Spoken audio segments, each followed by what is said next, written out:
Hi, I'm Jeff Miller, TD 13167 with the 501st Legion. The following videos are meant to be a brief introduction into the various parts of Sandtrooper armor, along with a few comments and tips. I hope you enjoy the videos and don't forget to subscribe.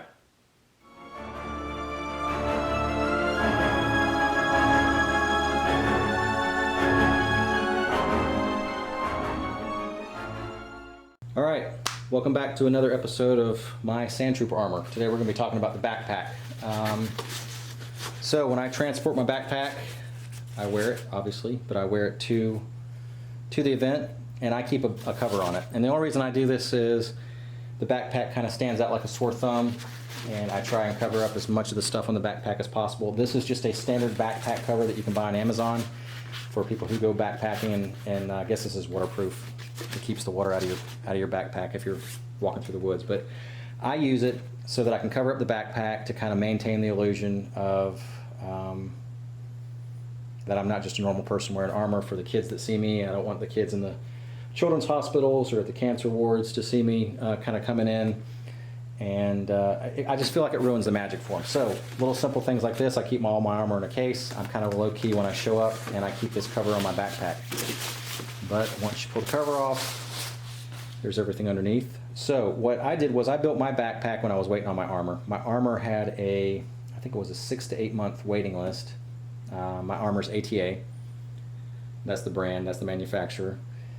And so while I was waiting, I decided I was gonna just learn a lot of things about putting all this stuff together and source all these parts as much as I could without I didn't want to buy one that was already made. And I wanted to just kind of use this to kind of get me ready for when the armor showed up. So let's just talk about how it's put together. All right, so some people use an actual Boy Scout backpack frame. I wasn't able to find one of those that was affordable. So basically what I did was, this is PVC pipes right here. PVC with 90-degree bends at all these locations. This bend right here is one that I just added with a heat gun. So I heated up the PVC. I used a protractor to figure out what these angles should be, and I matched them up before we put all this together. I've then got aluminum strips right here. There's 4 of them. They're screwed into the backpack frame. That's what holds the plant trays in place. That's what these are. These are plant trays that you would use in a greenhouse. You can get a lot of vacuum-formed copies of these nowadays. A lot of that stuff was not available when I was putting my stuff together. The straps, a lot of people just use like nylon straps. I was having a lot of problems with mine. So this is a Baby Bjorn. So if you can imagine, I think this is the front of the Baby Bjorn maybe. This is where you tuck your kid in and walk around with them. I made that the back of it, and the good thing about the Baby Bjorn is that it has a chest strap, so that once you put this on, you can tighten this and adjust it, and that kind of keeps the backpack in place. It also keeps a lot of the weight off your shoulders. It kind of spreads the weight out, that I've found. So I really like the way that worked. And really I just put it on. These are zip ties that kind of hold it in place. These zip ties hold it here. It's wrapped back here. It's been this way for years. So let's flip it over and take a look at a few of the other pieces. I'm not going to go into a whole lot of detail because you really need to get on the forums, but anything that's not standard, I'll tell you how I did it. This is a wipes bottle, baby wipes. Actually, both of these are. This piece up here is a Tupperware pudding cup, and you have to get on the forums to look how this is actually attached and how this is attached to the seed tray up underneath it. These are pieces of PVC right here. That's the same PVC tubing that the backpack's made out of. This is screen from like a screen door. I bought a screen door repair kit. It didn't really have the details back then. I was really having a hard time getting good quality pictures and screen grabs, so I just thought that looked good, especially with the weathering. This is a little box that I got from Michael's. It's a little tiny craft wooden box. And what I basically did was I figured out the size that I wanted. I made these brackets out of styrene, and that's a triangular piece on a rectangular piece, and I screwed them down using little washers and everything, but this is completely fabricated on both sides. This is a piece of hose off of, I think, either a washing machine or something like that. This is a piece of PVC. This is a standard one of those little couplers you can tighten up on your cars. And what I did was the box was actually longer, so if you can imagine it was a rectangle. I cut that box off at an angle, and I then took a piece of styrene and bent it to this shape and glued it down, and then sanded the edges so it looks like it's a box that was made that way.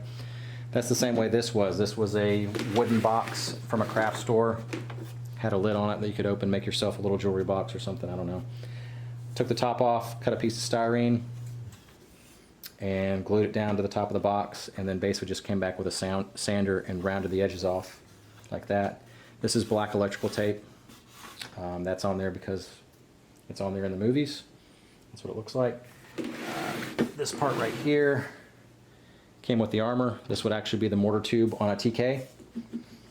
So it comes with my armor came with this as if it was going to be a TK instead of a TD, which is Sandtrooper. This would be a standard Stormtrooper part. The caps came with it. This is a piece of Tupperware, from a Tupperware pitcher where you push the button on the top to get the top out. This is the inside piece of that. And this is just a piece of styrene that I cut to fit right there. This is a toilet cistern. We don't really use these in the United States.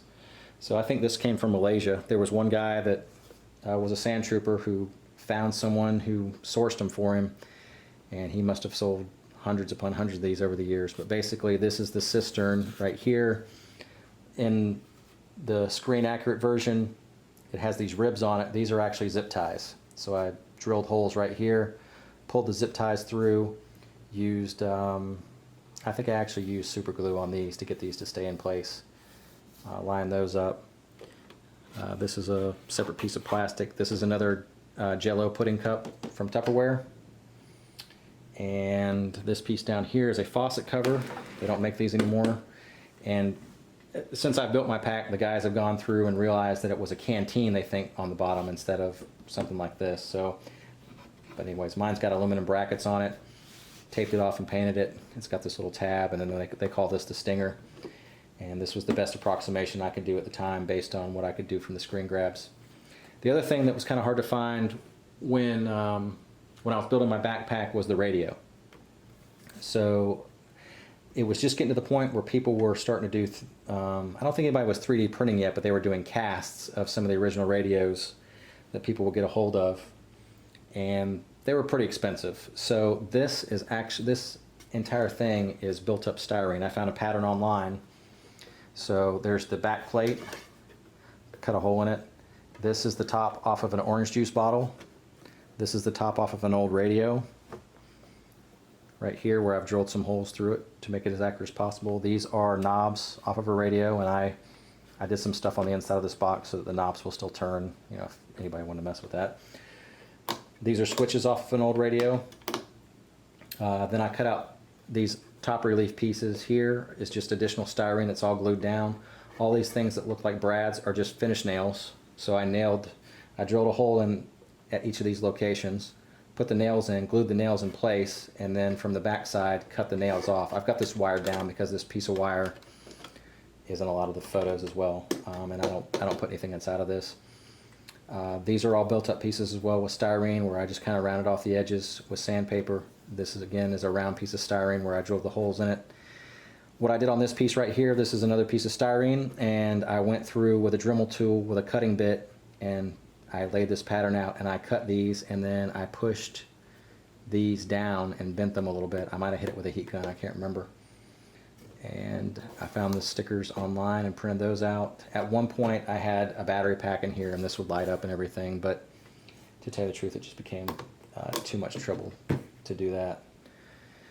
And let's see, other than that, the other thing that I do is I attach my shoulder pouch, which is this one right here. This is in World War II pouch. It's a replica that I got off of a website. I attach that actually to the shoulder strap for the backpack. And that's how pretty much all the Sandtroopers do it. It makes it a lot easier to get it into place and to have it stay in place.